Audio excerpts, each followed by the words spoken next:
he did the right thing by separating India's relationship with Pakistan from India's relationship with other countries in our neighborhood. The era of uninterrupted dialogue is over. Kashmir is a done deal. There is no question of Article 370 being brought back in. If there is something nasty coming from their side, then there will be consequences of any such development. If there was any degree of positivity coming from Pakistan, India would respond to it in a very positive manner. We've had dialogues with Pakistan, but they've always been interrupted. So if they really want to start talking to India, they have to understand that Kashmir is a done deal. And then, yes, we can have any kind of a dialogue. Pakistan has always been insincere. Pakistan has promised many things and never delivered on that.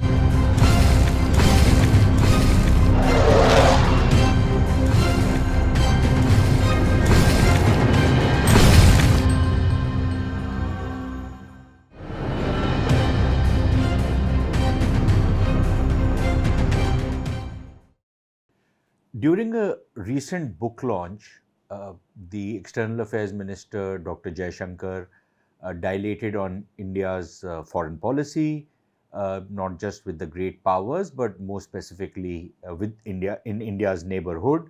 And he spoke about the state of India's relations with various countries in the subcontinent.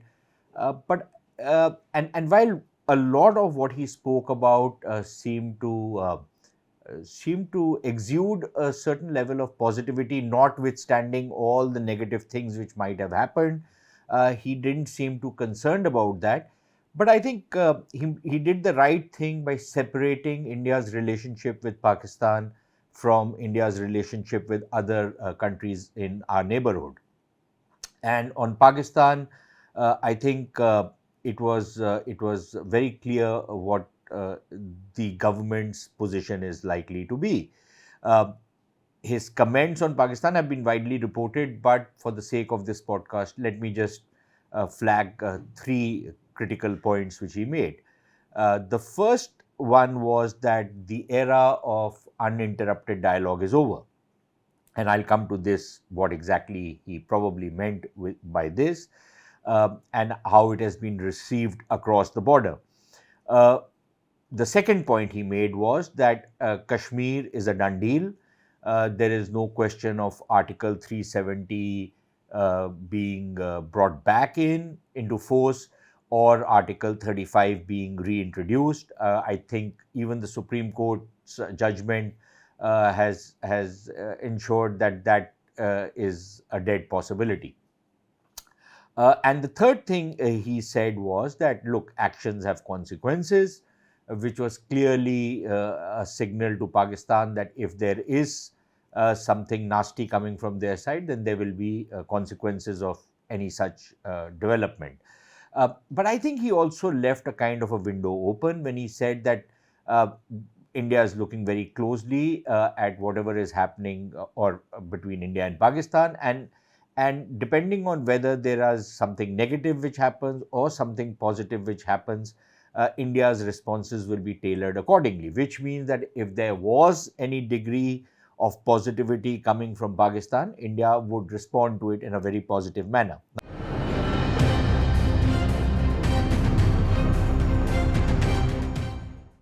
Now, let's just break this whole thing down. I was a little bemused by the fact that Dr. Jaishankar said that the era of uninterrupted dialogue with Pakistan is over. The fact of the matter is, we've never really had an uninterrupted dialogue with Pakistan.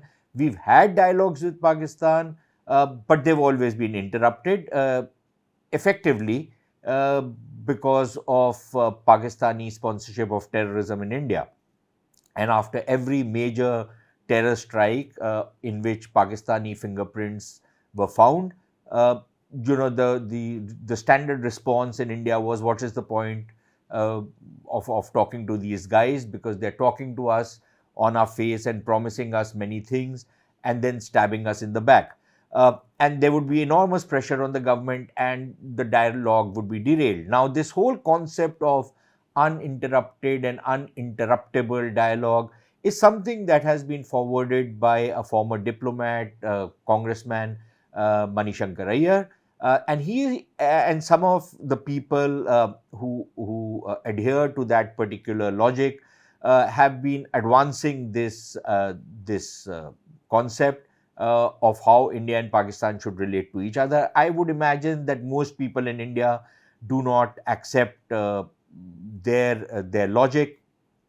So it's not very clear what Dr. Jaishankar meant that the era of uninterrupted dialogue is over. Uh, Unless, of course, what he wanted to say, and I'm just speculating out here, is that that old concept of a composite dialogue that was taking place between India and Pakistan, where around 8 issues had been flagged and they were all put into a common basket, and each one of those issues was being discussed. Uh, Unless he's talking about that, I don't know what he really meant by uninterrupted dialogue. But I think there was a lot more clarity on the issue of Kashmir, because a lot of Pakistanis seem to think that until and unless India is ready to make a U-turn on the constitutional reforms that were taken in 2019 in Kashmir, there can be no talks with India. And frankly, I think Dr. Jaishankar has disabused the Pakistanis of any such possibility. So if they really want to start talking to India, they have to understand that Kashmir is a done deal. And then, yes, we can have any kind of a dialogue. But of course, with caveats, and an essential caveat is going to be that we cannot have a dialogue with Pakistan under the shadow of a gun. Now, this has been a long standing Indian position, but a position in which India has very often compromised just to get back to a talks table. Hopefully, no such compromise will be made going forward. That seems to be the mood, but whether that remains the policy or not is another matter.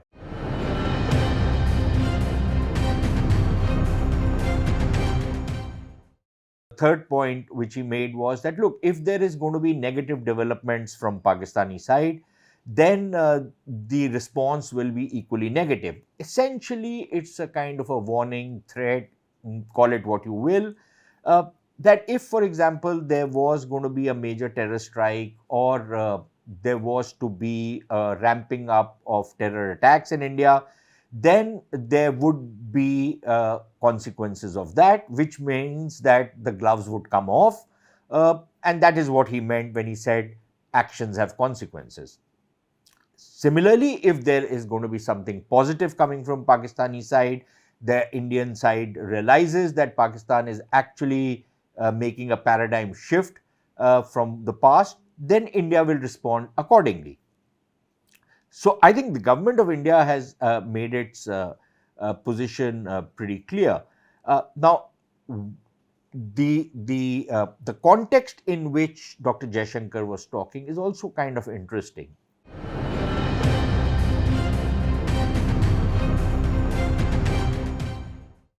Just a couple of days back, Pakistan has formally invited India to the SCO heads of government meeting, which is scheduled in Pakistan in October.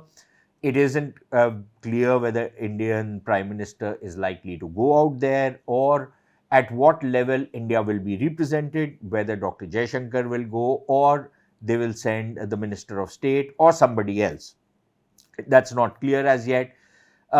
But that is one development which is taking place. And the Pakistanis, for some strange reason, seem to believe that inviting India, which is a full member of the SCO, to a SCO summit is a favor that they are doing to India, or it's a kind of a peace initiative. Fact of the matter remains that Pakistan is both obliged as well as compelled to invite India to this particular meeting, simply because India is a full member. So it's not a favor that the Pakistanis are doing to us, or it's not even a peace initiative, as the Pakistani writers and Pakistani diplomats and some of the other people seem to are making it out to be.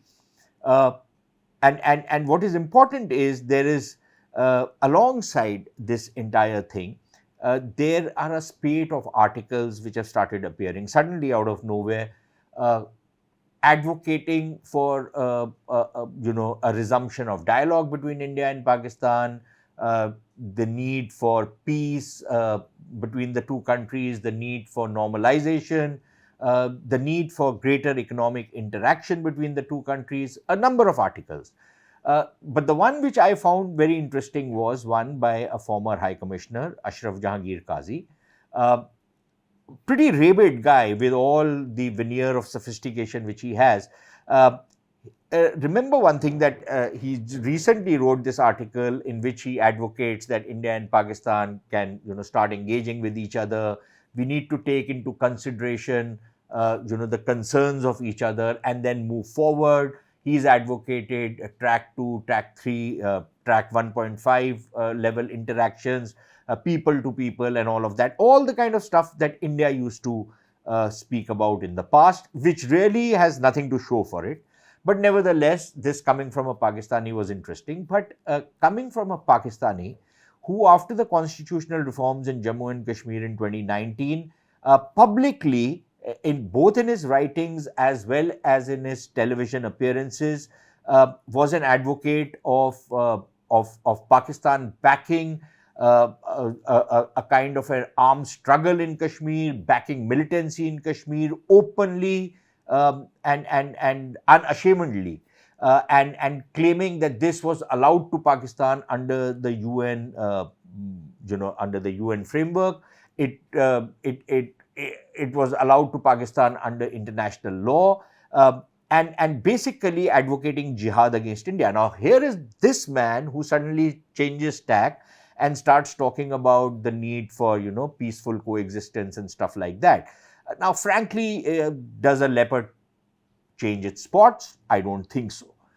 There is another former general of the Pakistan army who is again, a self-serving argument, forwarding a self-serving argument of how Pakistan has always looked for peace and friendship with India, but India has not reciprocated.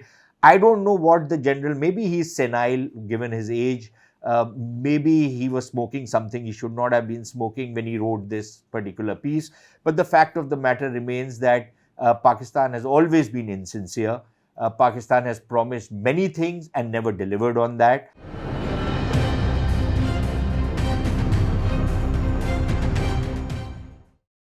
The state of relationship which currently exists between India and Pakistan is because of Pakistani actions, and not for any other reason. India, including Mr. Modi, who in his first term had tried at least on 5 occasions to kickstart a peace process between India and Pakistan. But I think Mr. Modi, like all his predecessors, finally realized that it's a mug's game to try and do this with Pakistan, and India would be best served by ignoring Pakistan. Keep a line of communication intact, keep whatever level of diplomatic relations you want.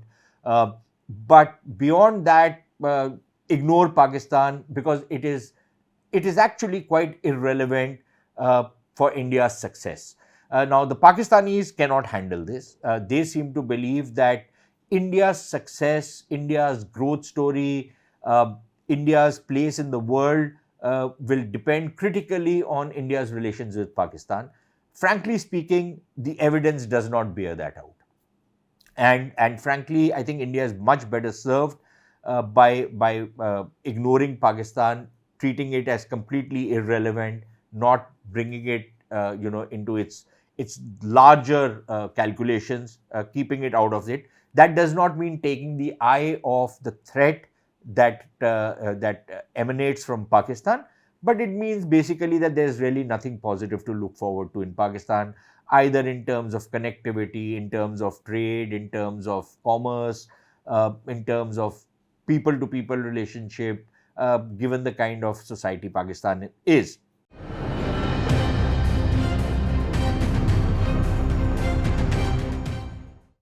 Purely from a strategic viewpoint, I think India has Pakistan where we want it. Pakistan is a country which is reeling under insurgency, insolvency, and instability, political instability. So I don't see what purpose is going to be served unless, of course, we are falling once again for the Prithviraj Chauhan syndrome, that when an enemy is down and out, you must pick up the enemy, and be chivalrous with these guys. I don't think that really, serves any purpose. Uh, but the fact is that the situation in Pakistan is of the three I's which I've just recounted.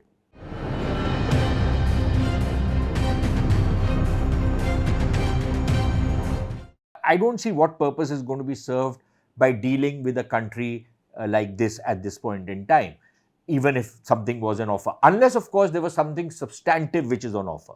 Just to get back on a talks table for virtue signaling, or to show to the West or somebody else that, yes, we are trying to talk to each other, I don't see what purpose that will serve. I don't even think it will get us any brownie points anymore. So the fact is that we should continue with the policy framework that has been in place for the last 5 or 6 years, and we should double down on this policy, unless, of course, the Pakistanis are willing to come to a table for a grand bargain.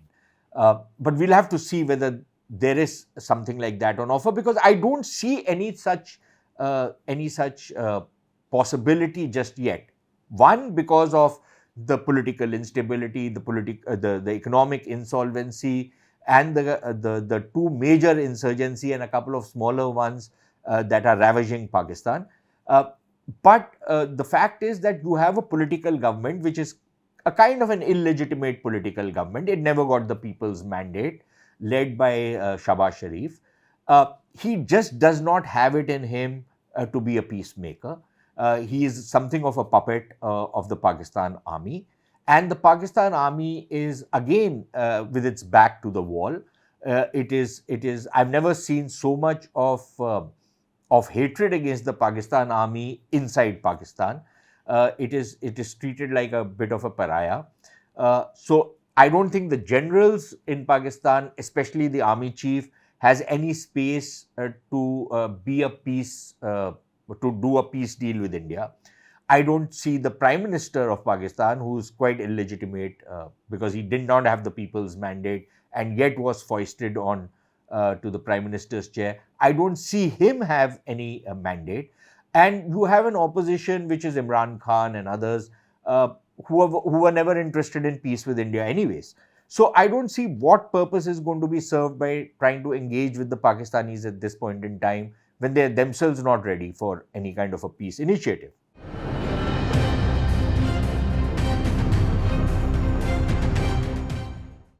There is this touching faith in India that, look, there's no point talking to the civilian politicians. Let's talk to the military guys, because if we want something, we'll get it from the generals. I don't think there's anything that the generals can also give to us, partly because the Pakistan army, there are very credible reports of divisions within the Pakistan army.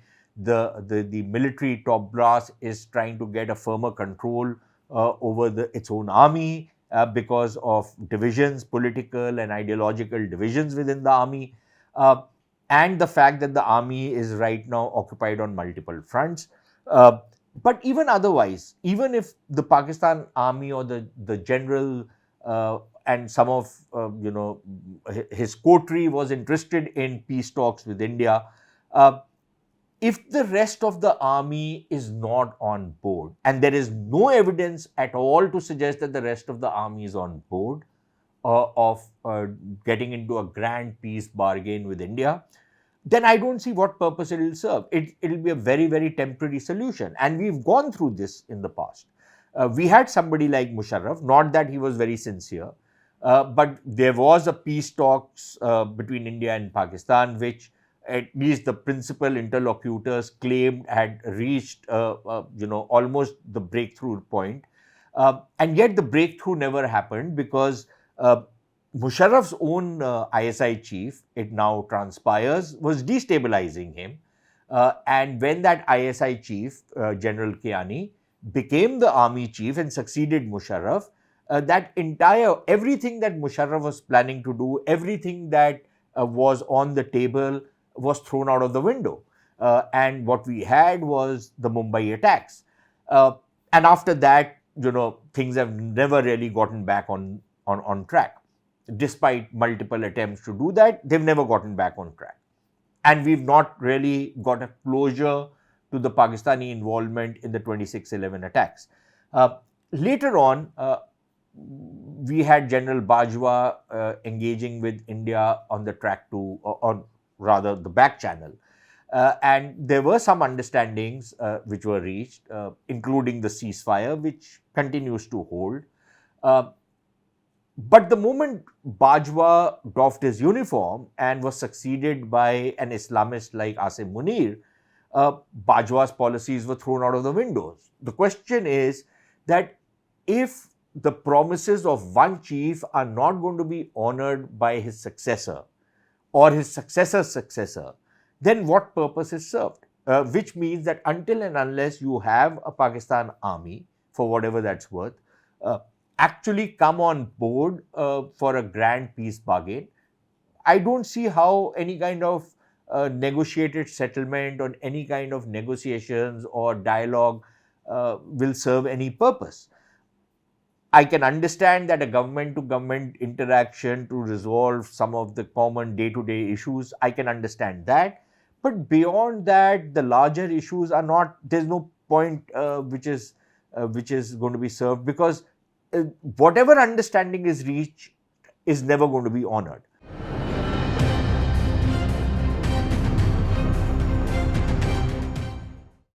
So my personal view is that India should continue doing what it's doing.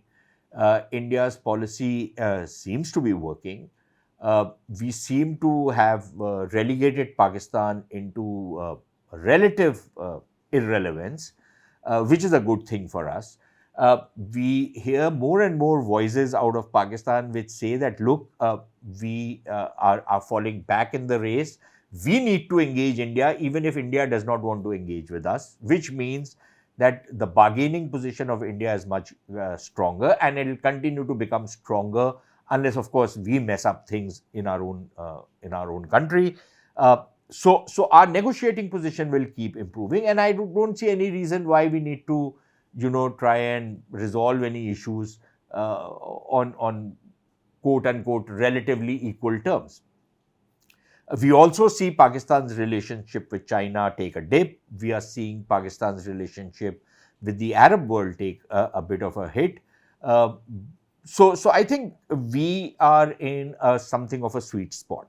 At the same time, uh, because Pakistan is surrounded by so many crises, I think it's something that we need to be careful about, because it is precisely when they are facing these kind of crises that there is a tendency to engage in some kind of adventurism, either to divert attention from other more pressing crises, or to try and burnish their own image. So I think we need to be very careful on that count. We are seeing some telltale signs of that, uh, not just in the ramping up of terrorism in Kashmir, particularly in Jammu, but we are also seeing it in terms of how the Pakistanis are patronizing these toilet cleaners of Khalistan. We are seeing that how they are sending in drugs into Punjab, how gun running is taking place, the nexus between the criminal mafias and some of this terrorist element, how all of that is happening, and all of that is happening and cannot happen without the complicity of the Pakistani military and its intelligence agencies. So all of that is happening, which means that there is going to be some kind of adventurism coming from Pakistan's side. So we need to be careful on that count. We need to keep our powder dry for that. But as far as our diplomatic capital is concerned, I see no reason why we need to expend it in trying to open up another kind of a dialogue track with the Pakistanis at this point in time. Let's show some strategic patience. Let's hold on to a policy which seems to be working on ground, rather than going back to square one and then going through this whole rigmarole all over again. I would counsel a lot of strategic patience while